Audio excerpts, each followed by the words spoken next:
We need it. Must have the precious. They stole it from us. Sneaky little hobbitses. Wicked, tricksy, false. No, master. Yes, precious, false. They will cheat you, hurt you, lie. Master's my friend. You don't have any friends. Nobody likes you. Not listening. Not listening. You're a liar.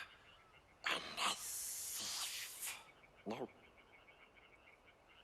Murderer. Go away. Go away! I hate you. I hate you. Where would you be without me? Helm, Helm. I saved us. It was me. We survived because of me.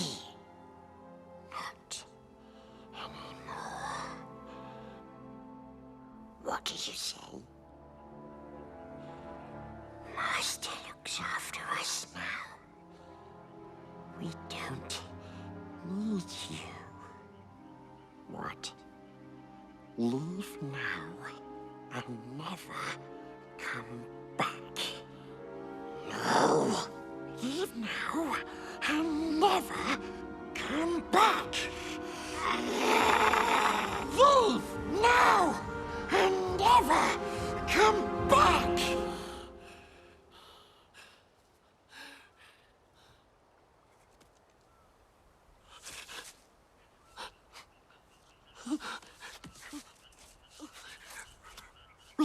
We told him to go away. And away he goes, precious. Gone! Smeagol is free! In a world overflowing with movies, we need a hero. Someone to separate the bad from the good. Sounds like a job. Verbal dioramas. Watches all the movies from comedy to drama. From the top row sound. And don't forget the action. She'll watch until the end and then she'll give you her reaction. Movies you know, movies you don't. Prequels, sequels, remakes, and trivia and ante. Movies you know, movies you don't. Interesting stories, all the categories.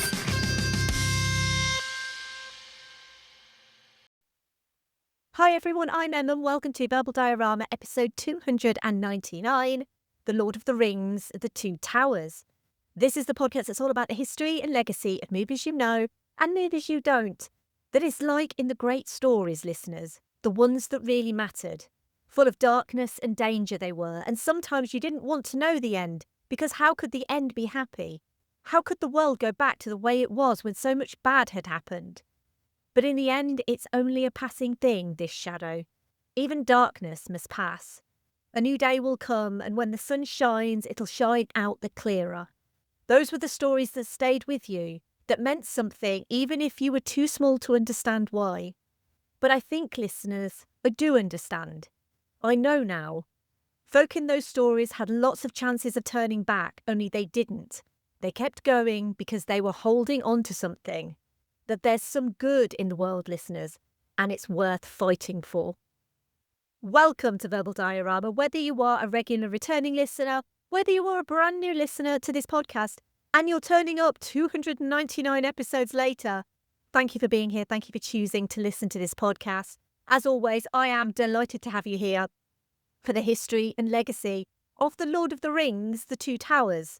Huge thank you to everyone who listens to this podcast and has continued to listen to and support this podcast over the last 6 years and very almost 300 episodes.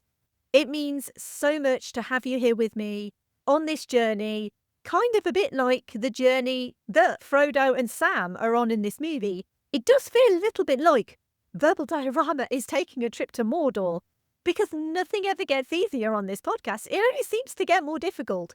But I am so happy to have you here, and I'm really genuinely so grateful for your support. It really means so much that people continue to love this podcast. I've had some lovely feedback about recent episodes of this podcast as well, and genuinely, it means the absolute world. I love doing this podcast. I hope to do this podcast for a long time going forward. But for now, doing these episodes has genuinely been one of the biggest joys I think I've ever done for this podcast, but also one of the most difficult things I've ever had to accomplish on this podcast, because The Lord of the Rings is huge.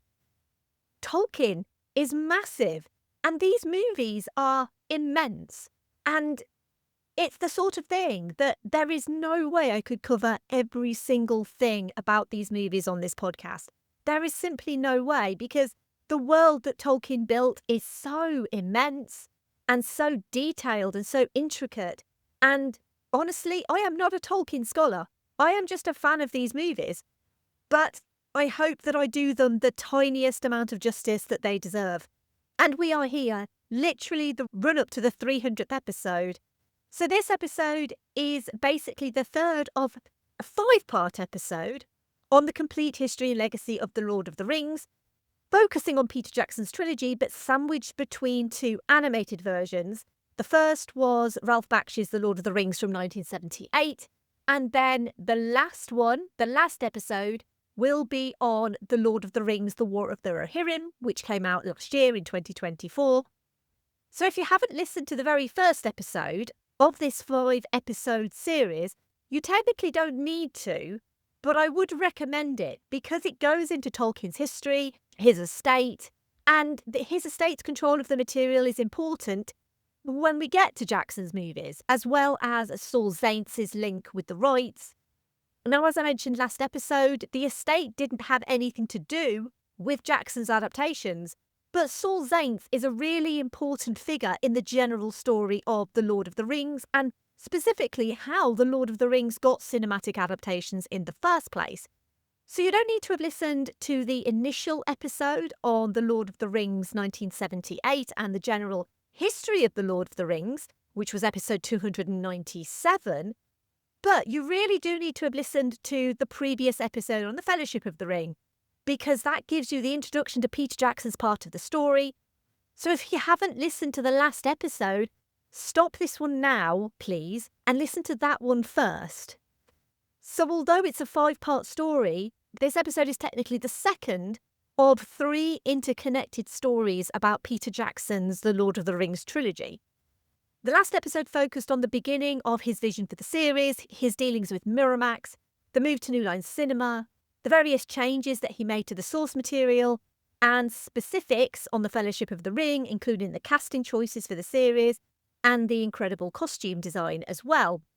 This episode will be focused on the 2 towers, the Battle of Helm's Deep, and the introduction of and technology surrounding Gollum, as well as the production and art design choices for the series.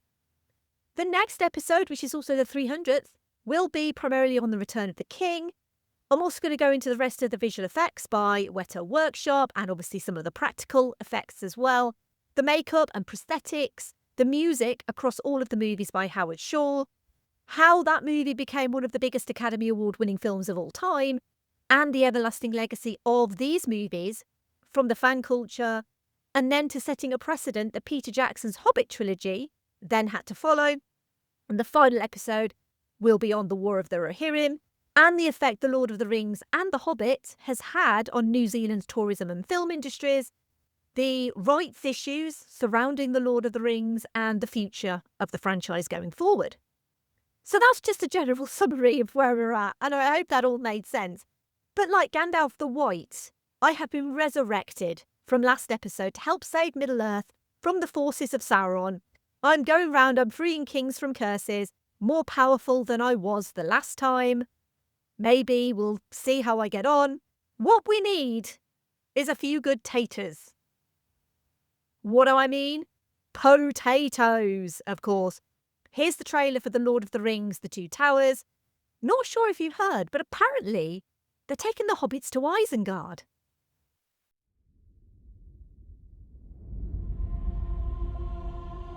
The fate of the world will soon be decided.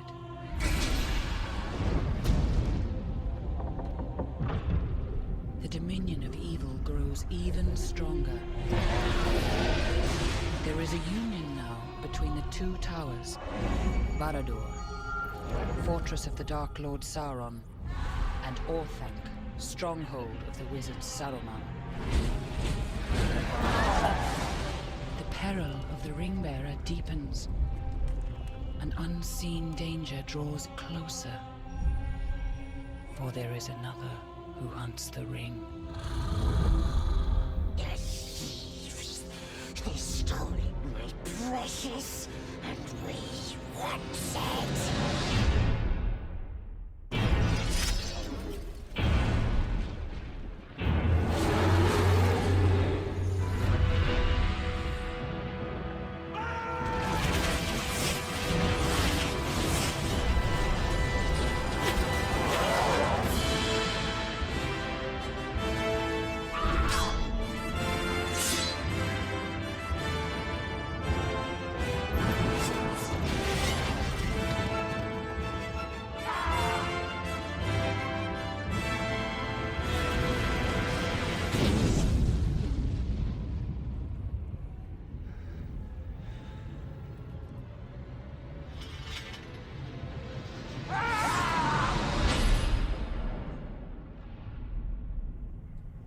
Come back to you now, at the turn of the tide.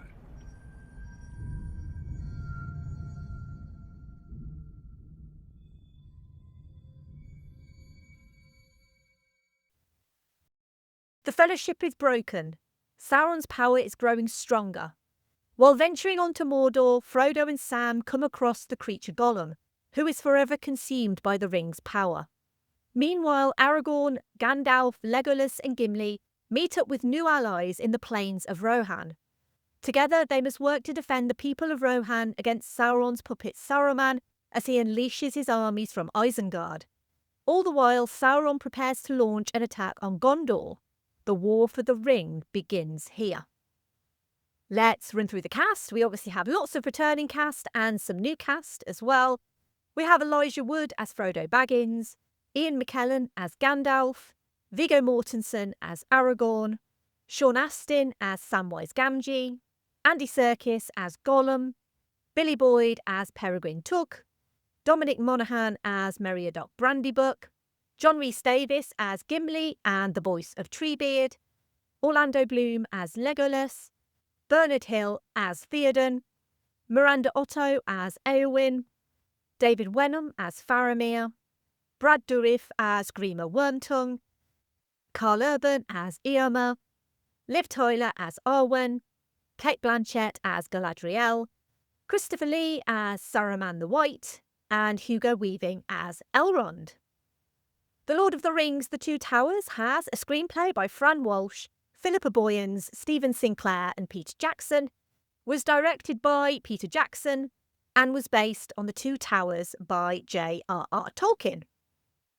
$868 million, 13 Academy Award nominations, and 4 wins later, The Fellowship of the Ring was always going to be a spectacle, but it was nothing compared to the welcome the production got on return to Wellington after the Oscars ceremony. The Wellington Airport staff laid out a red carpet, and the staff of Weta lined the arrivals hall to greet Richard Taylor and his Best Visual Effects Oscar. It was the recognition they needed, that New Zealand's visual effects industry was the best in the industry, and The Lord of the Rings had helped them achieve that. Taylor had purchased 100 miniature Oscars for his team and handed them all out. It was a team effort and a fitting end to the story of the Fellowship of the Ring. But as far as this complete story is concerned, the story is just beginning. And obviously the story starts with J.R.R. Tolkien. Tolkien famously changed his mind often on which of the two towers the title of his book was referencing. He named 5 towers in the book: Saruman's dwelling Orthanc, Barad-dûr, Sauron's tower, Cirith Ungol, where the orcs capture Frodo, Minas Tirith of the Kingdom of Gondor, and Minas Morgul, occupied by the 9 Nazgûl. He initially considered leaving it vague or up to interpretation, but in a letter in 1953, he named the ambiguous 2 towers as Orthanc and Barad-dûr. In a later illustration he drew himself, and a note at the end of the Fellowship of the Ring, the towers were identified as Minas Morgul and Orthanc, and these are seen as Tolkien's chosen two towers.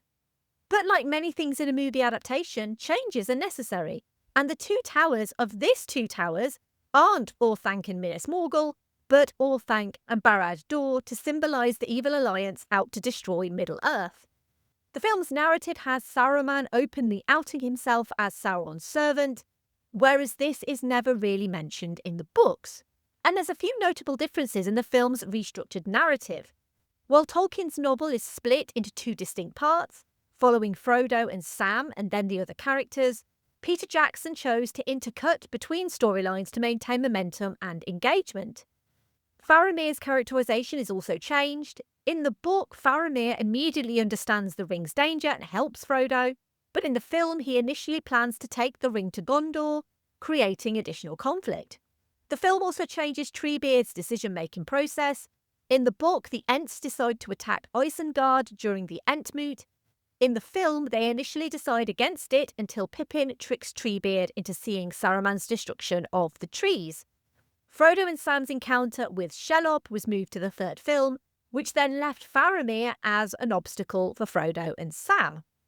The movie significantly expands the Battle of Helm's Deep and places it at the climax. The book treats it more briefly with less emphasis on Aragorn's role and without the arrival of the elves, which was added to the movie to facilitate the arrival of Arwen to fight alongside Aragorn, which was changed after fans reacted poorly. Liv Tyler had to reshoot scenes of Arwen leaving for the West, and also flashback scenes.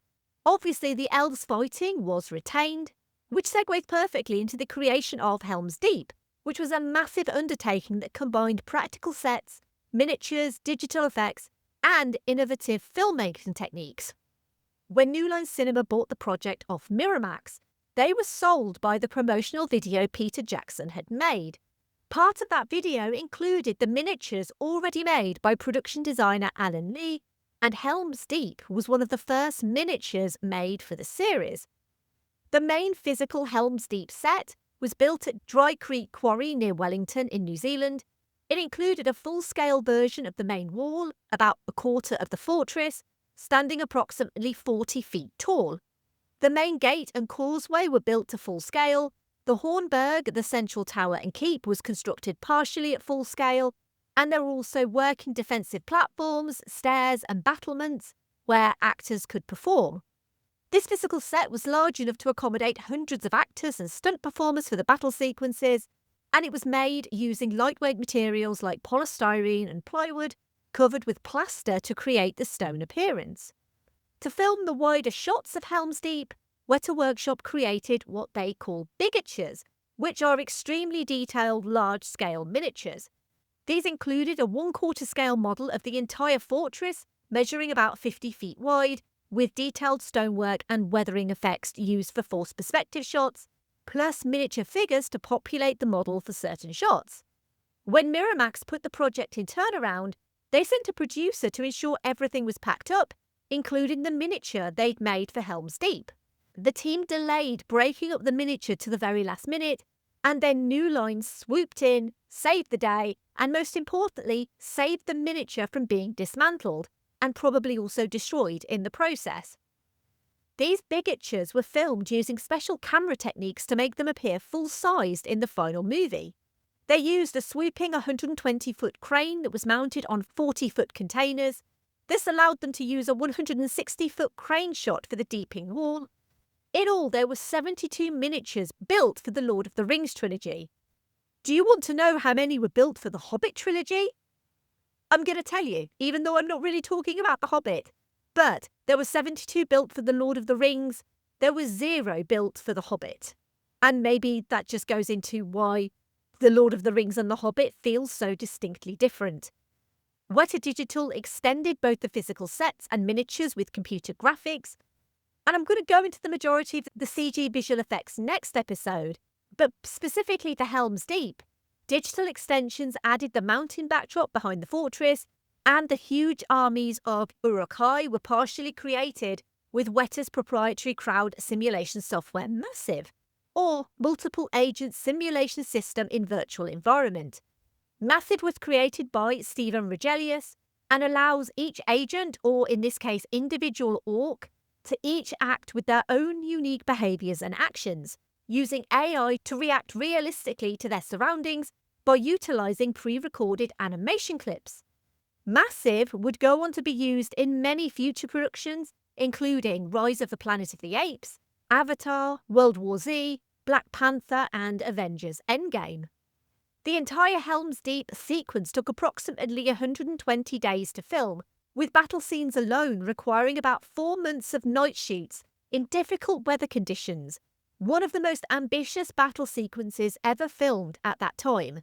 It was so gruelling and intense that the crew received commemorative t-shirts with the slogan, "I survived Helm's Deep," at the end of the schedule.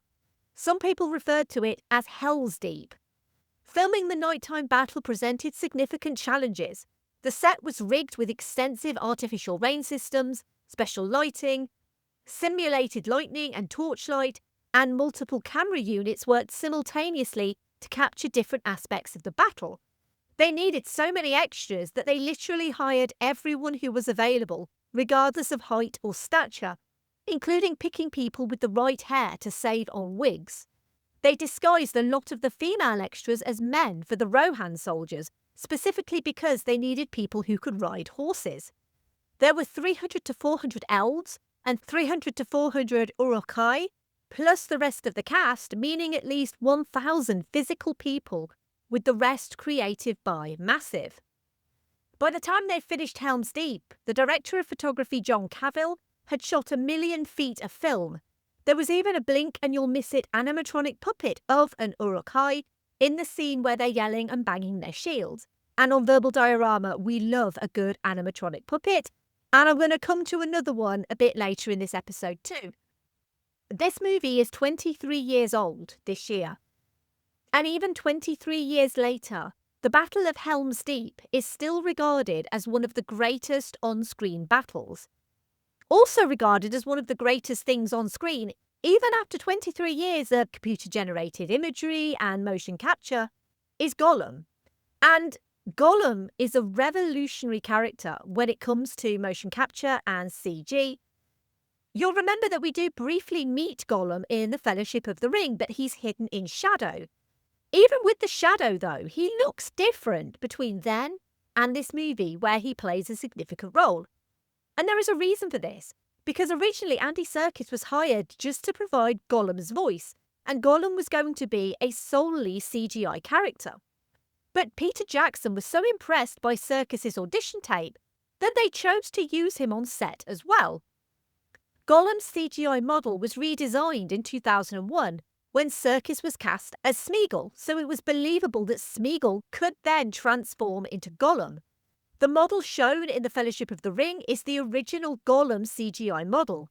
Scenes that feature that model in The Two Towers were reanimated to the new Gollum over Christmas 2001. Andy Serkis was originally meant to appear in The Two Towers as himself before becoming Gollum, but this was actually moved to The Return of the King. Andy Serkis performed on set alongside the other actors wearing a white suit rather than a full motion capture suit during principal photography, and this allowed for genuine interaction with Elijah Wood and Sean Astin. Many scenes were filmed twice, one with Serkis physically in the scene acting with the other actors, and one without him so that the digital character could be inserted later. After principal photography, Serkis performed in a motion capture studio where his movements were digitally recorded for The Two Towers. During motion capture sessions, a separate camera recorded close-ups of his face to reference his expressions.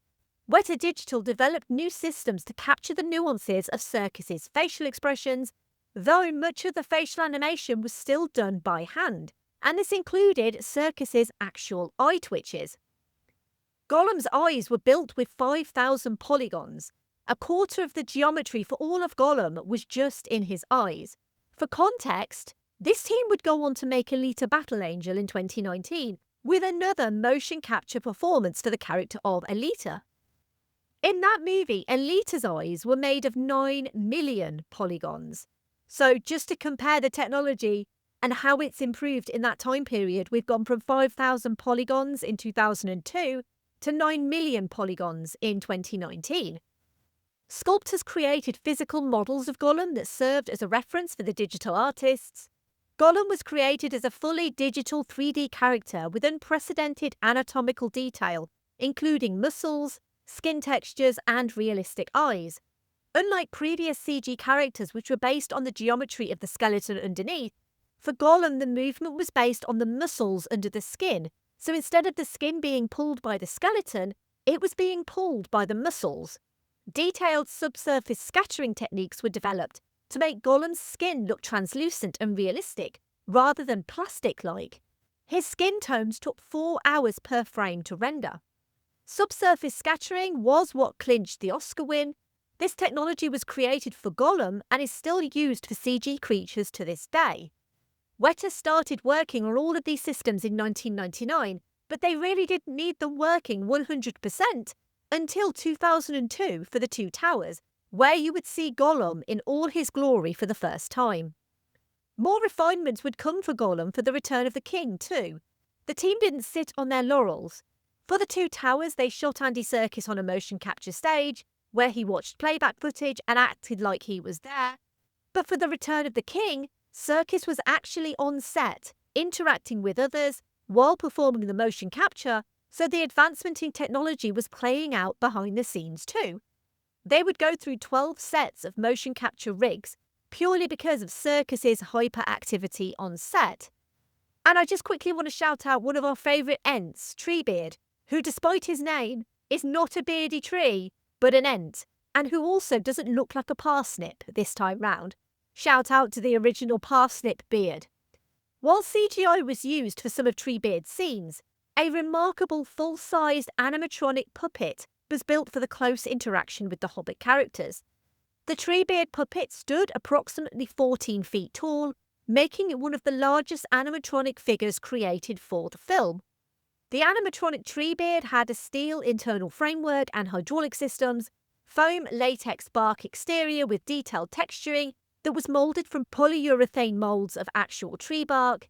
He was decorated with real twigs, moss and plant materials for added authenticity, and had flexible joints allowing for movement. His face had animatronic eyes capable of blinking and looking in different directions, a mechanical mouth system for lip synchronization, and branch-like eyebrows and beard that could move expressively. He had puppeteers moving his face and body, as well as computer-controlled hydraulics. For the scenes where Merry and Pippin are riding on him, they are actually on the animatronic, on special seated platforms with safety systems in place, and it would have been so easy to make Treebeard completely CGI.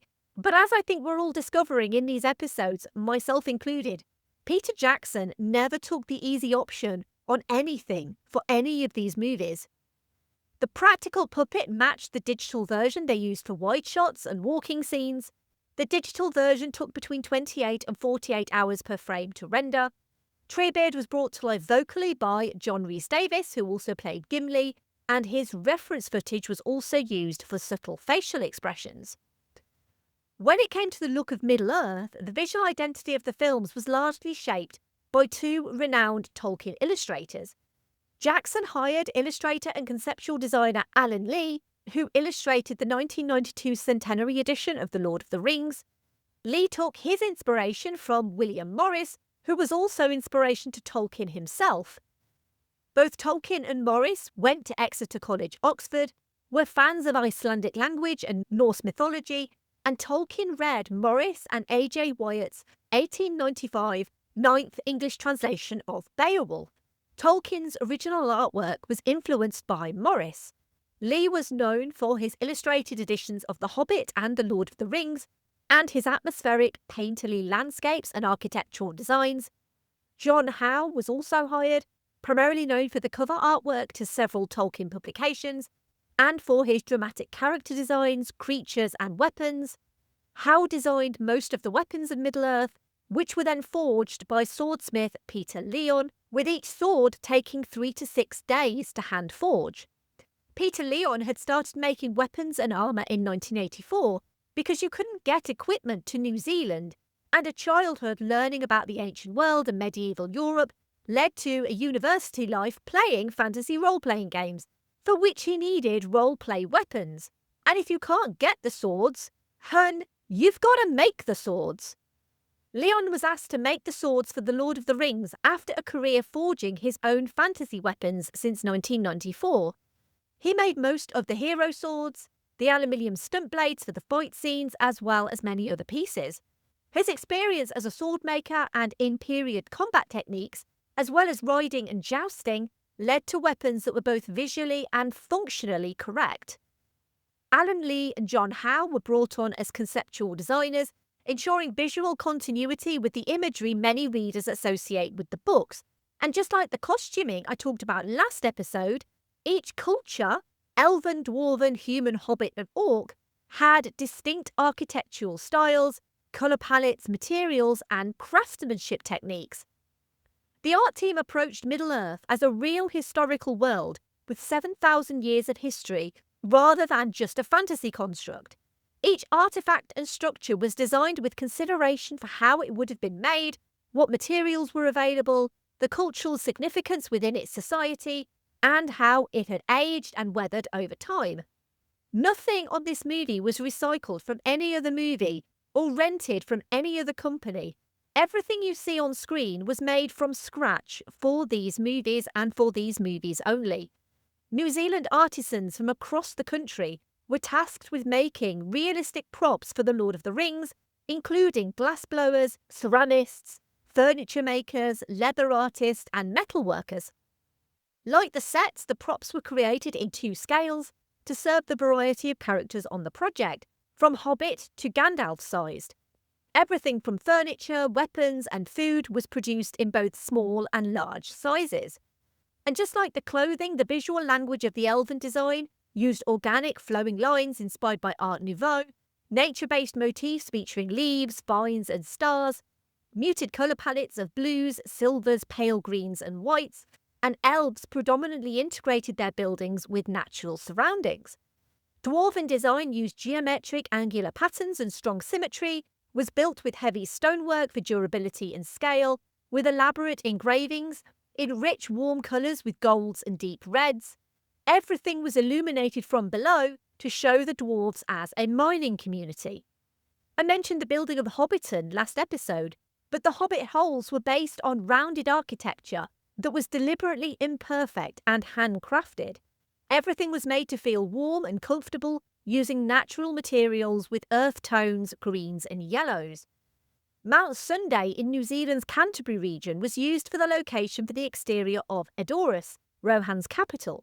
Rohan used Anglo-Saxon and Norse aesthetics with wooden construction, and again, like the clothing, horse motifs integrated into architecture and decorations, and just like for Gondor, with its classical Byzantine and Egyptian influences and symbolic tree motifs throughout decorative elements. Unsurprisingly for a place with the literal eye of Sauron ever watching, Mordor's recurring motifs for its conceptual design were flames, wheels and eyes, as well as black volcanic rock and crude metalwork. Everything was used to signify that these were long-standing cultures with their own design languages, alphabets, writing systems, jewellery styles, textile patterns, and architectural principles. The languages specifically were important. Tolkien, as I mentioned in the very first episode, was a huge fan of linguistics since his childhood, and his created languages were integral to Middle-earth. No one wanted to get the language wrong. Specialist dialect and creative language coaches taught the actors Tolkien's Elvish language using phonetics and also created various accents for all the characters and began training and rehearsing with the actors a month before filming began. Both coaches were on set, standing by, listening for dialogue and dialect, and also supervised any looping or dialogue recorded that takes place after the scenes were already shot. Production designer Grant Major would say that the work of Lee and Howe was fundamental to the project, bringing their intimate knowledge of Tolkien's lore to the work. Major oversaw the creation of the life-sized exterior sets, including the intricate and delicate elvish kingdom of Rivendell, the grassy knolls of Hobbiton, and the underground interior realms of the mines of Moria. He made realism and exquisite detail a priority, but with a fantastical twist. The sets for Rivendell were created to reflect the Elvish culture, which is highly artistic and intimately connected to the forest and nature. It appears a place of deep serenity, with arching walkways, babbling brooks, and quiet wooden gazebos, lending Rivendell a sense of mystery. So he designed and built a series of 40-foot tall towers that shimmer in the background of Rivendell, suggesting there's more to Rivendell than meets the eye. Many of major sets were built at Peter Jackson's Wellington Studios. This is where he created the Mines of Moria. Grey granite walls were sprayed constantly by technicians to appear as glistening, dripping, jewel-encrusted caves. These sets not only had to be visually correct, but also hard-wearing, with thousands of people walking through them, including cast and crew. The sets had to withstand 60 pounds per square foot of weight. The Two Towers was always acknowledged by the crew as the most difficult film to make.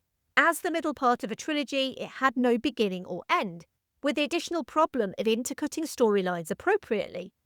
Peter Jackson had initially intended to edit all 3 films himself at once, assisted by Jamie Selkirk. This soon proved too ambitious, so John Gilbert was hired to edit The Fellowship of the Ring, Michael J. Horton for The Two Towers, and Jamie Selkirk on The Return of the King. The process of editing 3 films back-to-back resulted in some scenes, including the reforging of Anduril, Gollum's backstory, and Saruman's demise being moved to The Return of the King. Saruman's death would end up being cut from the theatrical edition, but included in the extended edition, when Jackson felt it was not starting the 3rd film effectively enough. Much of what was filmed remained unused, even in the extended editions. There is much information online as to the content of what was filmed and never used, so I'm not going to go into it here. But maybe we will get an extended version in the future. There is no easy way to segue into the obligatory Keanu reference of this episode, but like last episode, I am trying to find ways to link Keanu Reeves to The Lord of the Rings, which is something that I do for pretty much every episode, and only because he literally is the best of men. And the one that I did last episode, I think easily could have covered all of them, but I wanted to do something different, and literally the only way I could link him is again via The Matrix, and that is because obviously Keanu Reeves starred in The Matrix, don't know if you realise, but he did, which was directed by the Wachowskis, and the Wachowskis' visual effects team on The Matrix also included many people who worked with Weta Digital, who would obviously then go on to work on the visual effects for all of The Lord of the Rings, but are specifically using it for The Two Towers. I don't know if there is any other way to link Keanu Reeves to The Lord of the Rings for next episode, but because it's the 300th episode, I'm going to have to think of something. As I mentioned, I'm going to talk about the music specifically next episode, and I'm a little bit worried about next episode because it is going to be so full of everything else that I haven't managed to fit into these 2 episodes that I'm worried it's going to be quite massive. Hopefully not. So I'll be speaking about Howard Shore's score next episode. But I mentioned last episode the website for The Fellowship of the Ring, and the website for the movie was updated when it came to the release of The Two Towers, with interactive Middle-earth maps, character profiles, and exclusive behind-the-scenes content. Fan sites were given exclusive materials and early access to content, but really the biggest marketing tool for The Two Towers was The Fellowship of the Ring. The first teaser trailer was attached to Spider-Man in May 2002, which was a strategic leveraging of another blockbuster's audience. The second major trailer focused heavily on the reveal of Gollum, showcasing the character as a major selling point, and later trailers highlighted the Battle of Helm's Deep, which positioned the movie as more action-packed than its predecessor. The Lord of the Rings The Two Towers premiered at the Ziegfeld Theatre in New York on the 5th of December 2002 and was released wide on the 18th of December 2002, which was a year minus a day from the previous movie, and on another Wednesday as well. But unlike The Fellowship of the Ring, there was no debuting at number 3 in its short first week. The Two Towers made $40 million in its first 2 days, automatically going to number 1 at the US box office, beating Made in Manhattan. It would stay at number 1 for 4 weeks, only dropping to 3rd in its 5th week, behind Just Married and Catch Me If You Can. It remained in the US top 10 for 10 weeks. On a production budget of $94 million, The Two Towers grossed $339.8 million domestically in the US and $583.2 million internationally, for a total worldwide gross of $923 million, making it the highest grossing film of 2002. And at the time of its release, the third highest grossing film of all time, not adjusted for inflation, behind Titanic and Harry Potter and the Philosopher's Stone. It also had the highest international opening weekend and the highest opening weekend of all time until The Matrix Reloaded surpassed it. The Lord of the Rings: The Two Towers has an approval rating of 95% on Rotten Tomatoes, a 3% increase on The Fellowship, with the website's consensus reading. The Two Towers balances spectacular action with emotional storytelling, leaving audiences both wholly satisfied and eager for the final chapter. The Two Towers received slightly fewer Academy Award nominations than The Fellowship of the Ring. It received 6 for Best Picture, Best Art Direction, Best Film Editing, Best Sound Editing and Best Visual Effects, winning in 2 categories, Best Sound Editing and Best Visual Effects. It also earned 9 nominations at the BAFTAs for Best Film, Best Direction, Best Cinematography, Best Costume Design, Best Editing, Best Makeup and Hair, Best Production Design, Best Sound and Best Special Visual Effects, leading to wins in the categories for Best Costume Design and Best Special Visual Effects. Of a total of 222 award nominations, The Two Towers won a total of 136 awards.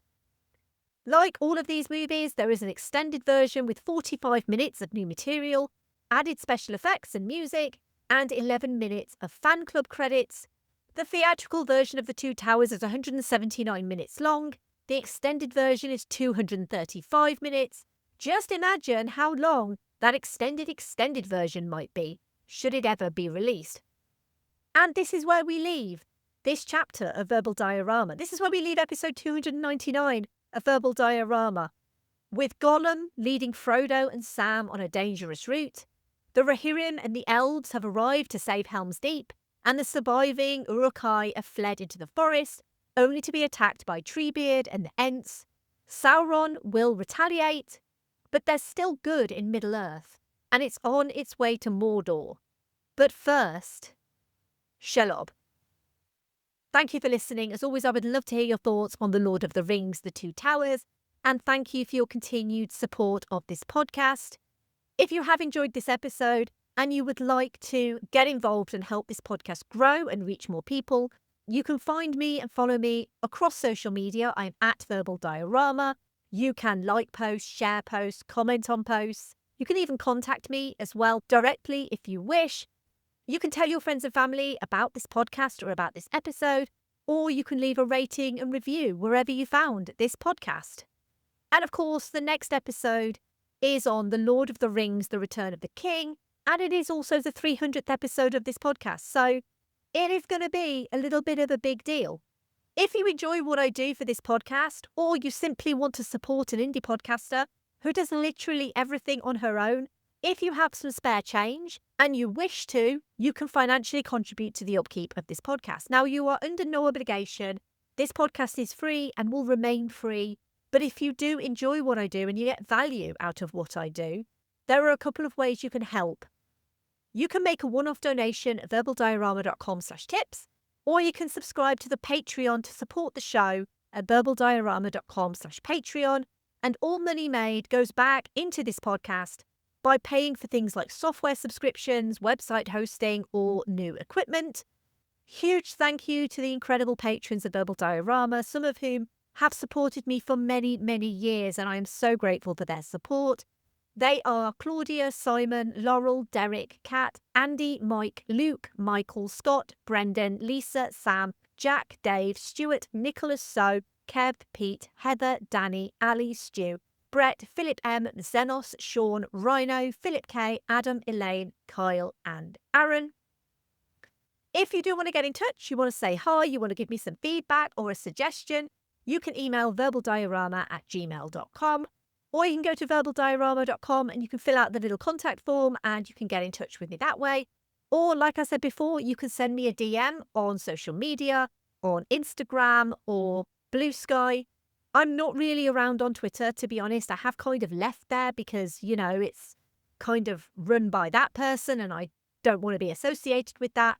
But you can contact me on other social medias or on email, and I will actually respond to you.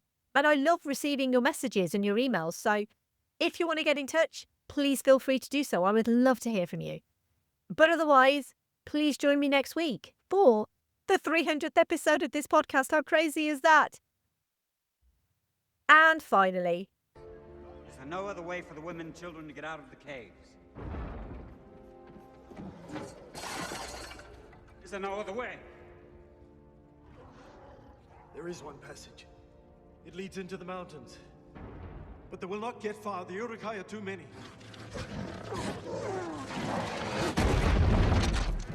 Send word for the women and children to make for the mountain pass and barricade the entrance. So much death. What can men do against such reckless hate?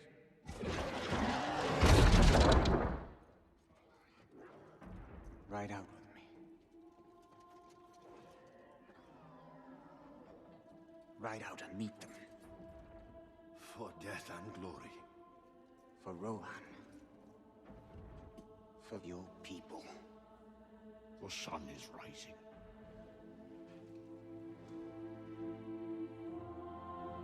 Look to my coming at first light on the 5th day. At dawn, look to the east.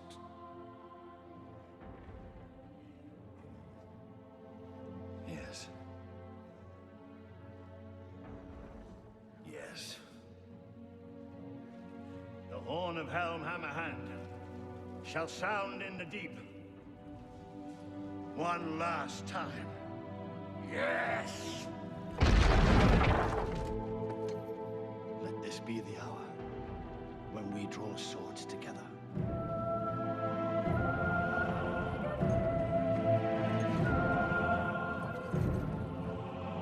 Fell deeds awake. Now for wrath, now for ruin, and the Red Dawn!